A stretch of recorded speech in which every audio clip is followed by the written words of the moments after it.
Welcome to the Practical Mystic Show, where we bring you simple tips and techniques from around the globe to help practical people deal with extraordinary experiences. And now, your favorite scientist, shaman, and sacred clown, and also the show's host, Janine Bolon.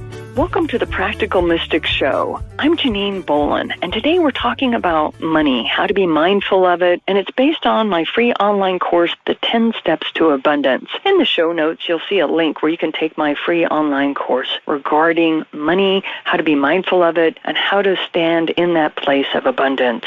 Today we're going to talk about step 4, which is tracking those coins. Well, now that you've kind of worked on your purpose of becoming wealthy, and that when you think to yourself, hey, I want to be rich, it isn't just murky. You can move on to making the necessary behavioral changes you need to that will stimulate more cash flow as well as help sharpen your focus on what you really want out of life. So you have more now rather than just I want to be rich. You've actually defined for yourself what your lifestyle is going to look like. So don't be afraid as you move forward in your mindful money aspect. Don't be afraid to just do basic math. I'm not going to be talking to you about algebra, differential equations, calculus. I'm an analytical biochemist by training, and so I'm used to doing high-level mathematics, and it's amazing to me how many people really freak out just doing basic math. And I tell people, look, this is not about fluorescent lights and ACT or SAT and you struggling trying to learn how to do math equations, anything like that. What I'm going to start asking you to do is what they call arithmetic. It means it doesn't require that you solve for an unknown anything. So we're going to talk about some basic math here that needs to be done if you want to become a wealth accumulator, if you want to be what we call a habitual saver.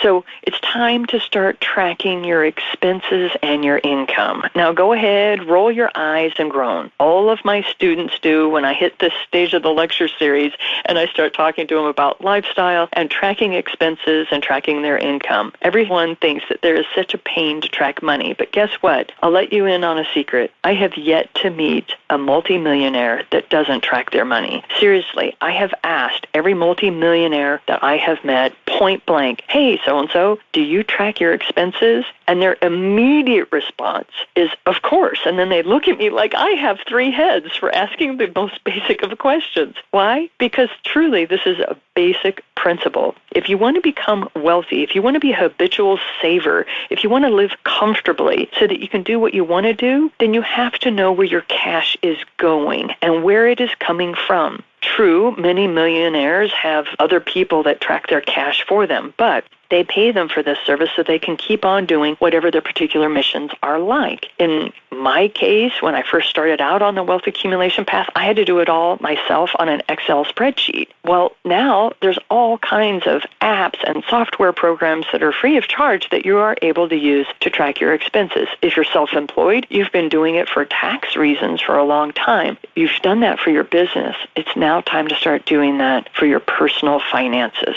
There is a power of this knowledge, and since you're dealing with the second most powerful force in the universe, which is money, the first one is sex, and you see how well our culture handles sex, so you can see why our financial situation might be a disaster. Well, I'm not here to help you with your sexual relationships, hey, but I can help you with your financial ones.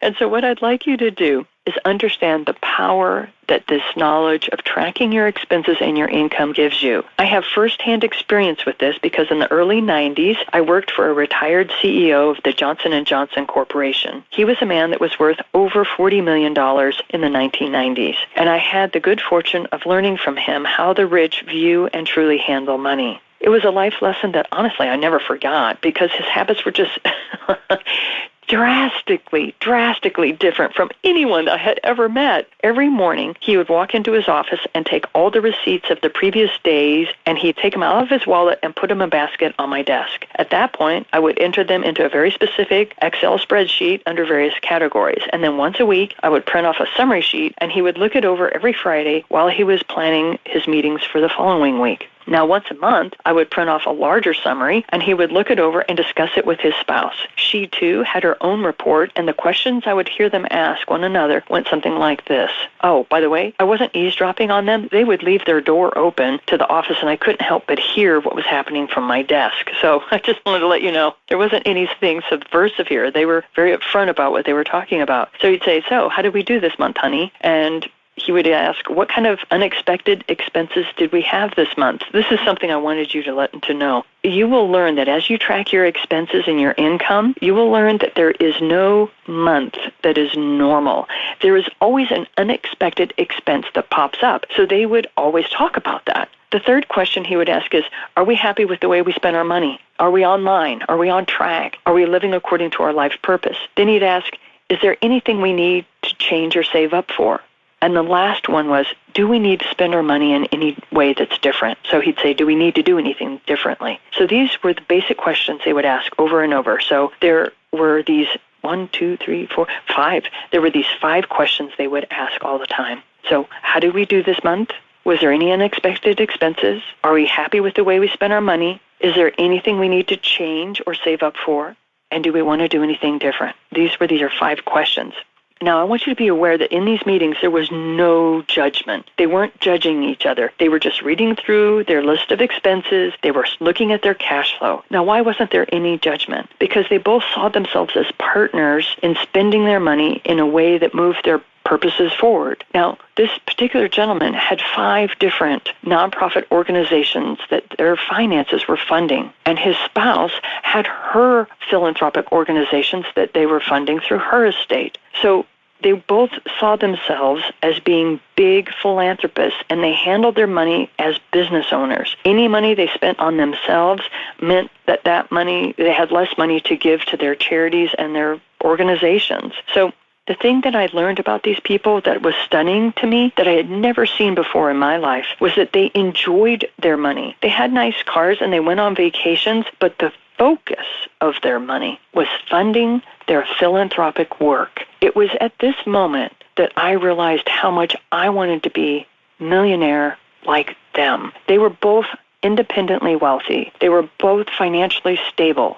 They had married each other later in life. They had both established their own estates, and so they came together as partners, and I wanted that for myself as well. So I wanted to let you know that when it comes to looking at people who are multimillionaires, that the last thing they spend is on luxuries.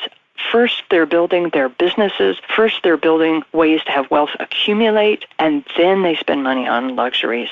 They made sure that what money they did spend on themselves was in a self-education and improvement way. This millionaire once told me, yeah, I finally bought myself a Cadillac, Janine. I just wanted a Cadillac since I was 15, and here I am, 62 years old, and I just got it yesterday. Do you want to see it? I laughed.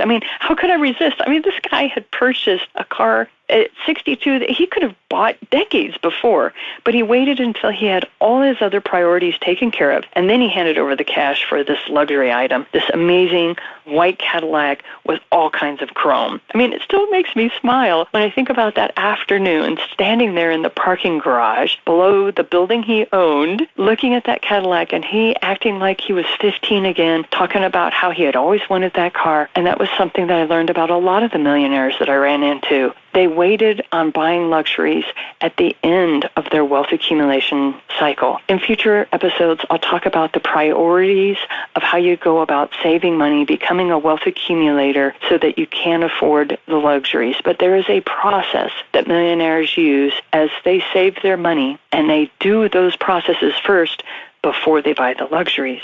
So it's very important that you use this powerful knowledge of tracking your money so that you know where it is going.